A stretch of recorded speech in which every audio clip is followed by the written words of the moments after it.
Well, tonight we are continuing our coverage of the deadly attack in New Orleans by a man with Houston ties. Joining us live is Jim Conway, who is with the FBI and who's a terrorism expert here. Jim, thanks so much for coming on Fox 26 tonight. I know you're a longtime friend of us. Yes, pleasure to be with you. Sorry it's under these circumstances. Yeah, this is not the start of the new year any of us anticipated. Now we have the FBI here in Houston surrounding a home believed to be of Jabbar. Right here in Houston, what might they be looking for at this point or waiting for at this point as they surround his home? Well, you have to understand that apparently the subject, Din Jabbar, is originally or has been living in the Houston area, and there are some links to Houston.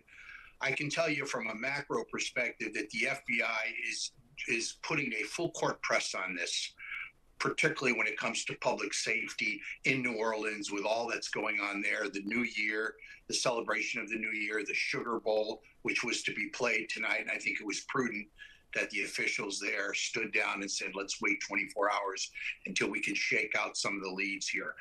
But you can rest assured, having been a member of and supervised the Joint Terrorism Task Force in Houston, I can tell you that FBI agents won't sleep for the next couple of days.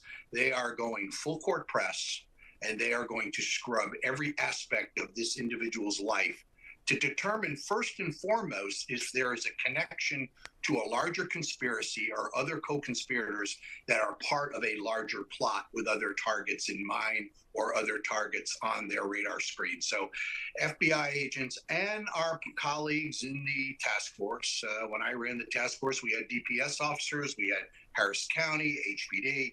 It's a joint terrorism task force with all the different agencies working jointly and seamlessly together.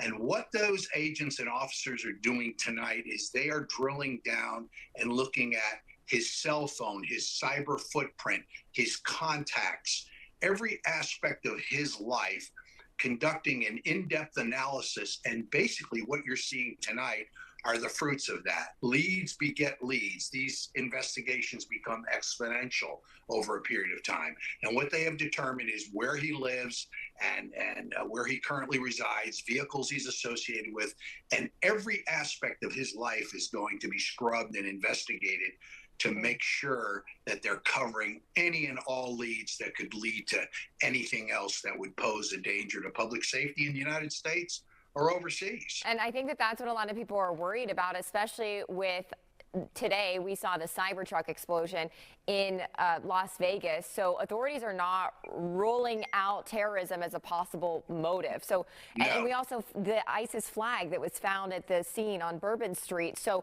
how serious is this threat of terrorism now that we're facing here in Louisiana and Houston and just in the country in general? Well, terrorism is something that has become sort of political, and I think that politicians and policymakers and lawmakers have avoided talking about it because they think it's offensive. But I'm going to say this. Going back to Las Vegas, again, when it comes to covering leads and conducting investigations, there is a common denominator there. I can't say unequivocally that the two events are related, but there is a common denominator. Both vehicles, the truck there and the electric vehicle in Las Vegas, were both rented under the same rental company. So there is a common denominator there, and FBI agents and their law enforcement partners will shake that out. We'll probably have more definitive answers in the morning. But the bottom line is, with respect to ISIS, look, we think ISIS has gone away, the caliphate has died, but if you look at things from a global perspective, ISIS is alive and well in Southeast Asia, in Central Asia. They have wreaked havoc in Afghanistan. ISIS Al-Khorasan or ISIS-K.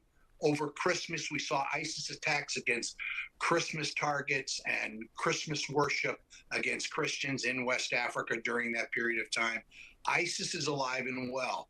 And we have to wonder from an investigative standpoint, could this be retaliatory? Both the French, our allies, and U.S. Have targeted ISIS in Syria over recent weeks and have taken out some ISIS targets. So could this be retaliatory? All of that will be shaken out in the coming days. But you can rest assured FBI agents and law enforcement is focused on public safety, particularly with the holidays, particularly what's coming up in the coming weeks, an inauguration, a Super Bowl, the college football playoffs. All these are major events, and these are the kind of things that symbolically terrorist organizations like to target, to exploit, and take advantage of those particular events. Well, So it's definitely concerning, and we really appreciate your perspective on this. I could talk to you about this for the whole newscast. That's all we have time for, though. So former FBI and terrorism expert Jim Conway, thank you so much for taking the time out to talk to us about this horrific attack. all the best. Stay safe.